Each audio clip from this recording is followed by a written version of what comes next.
রংপুরের উন্নয়ন বৈষম্য নিরসন এবং রংপুরের চীন সরকারের দেওয়া উপহার ১,০০০ শয্যার বিশেষায়িত হাসপাতাল নির্মাণসহ রংপুরের উন্নয়নে ১৮ দফা বাস্তবায়নের দাবিতে গণমিছিল করেছে ছাত্র জনতা।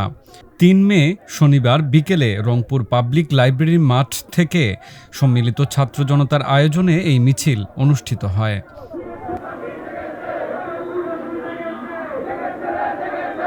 কুড়িগ্রাম, লালমনিরহাট, গাইবান্ধা, পঞ্চগড়ের যে লোকগুলো আছে তাদেরকে প্রথমে রংপুর আসতে হয়, তারপর রংপুর থেকে তাদেরকে দিনাজপুর, সৈয়দপুরে যেতে হবে।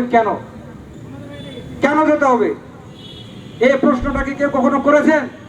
আপনারা বলেন আমরা অবহেলিত, তাহলে এই অবহেলিত মানুষগুলোকে আরো কষ্ট দিতে চান কেন? আমাদেরকে এই প্রশ্নের জবাব দিতে হবে।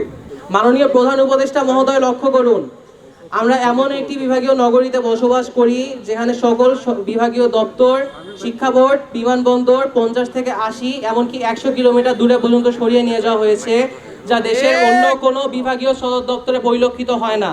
মহোদয়, ব্রিটিশ আমল থেকে 2024 সালের গণ অভ্যুত্থান পর্যন্ত কোথায় নেই রংপুর? প্রতিটি বৈষম্যে যুদ্ধরত সর্বাগ্নে, তবে এই বঞ্চনা কেন?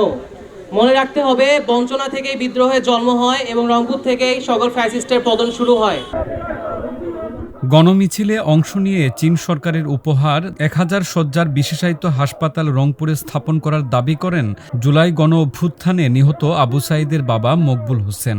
এছাড়াও গণমিছিল থেকে পূর্বে সরিয়ে নেওয়া রংপুর ইপিজেড, সিপিজেড, বিসিক ২ সহ সকল শিল্প অঞ্চল পূর্ব নির্ধারিত এলাকায় স্থাপনের দাবি জানানো হয়। আমাদের রংপুরের হাসপাতালটা কি বিভিন্নভাবে টালবাহানা করে অন্য জেলায় স্থাপনের একটা চক্রান্ত চলছে। এর জন্য আমরা রংপুরবাসী জানিয়ে দিতে চাই, প্রধান উপদেষ্টা মহোদয়, আপনি যেই হাসপাতাল রংপুরে বরাদ্দ করেছেন, এই হাসপাতালটি ১,০০০ শয্যা হাসপাতালটি রংপুরেই বাস্তবায়ন করতে হবে।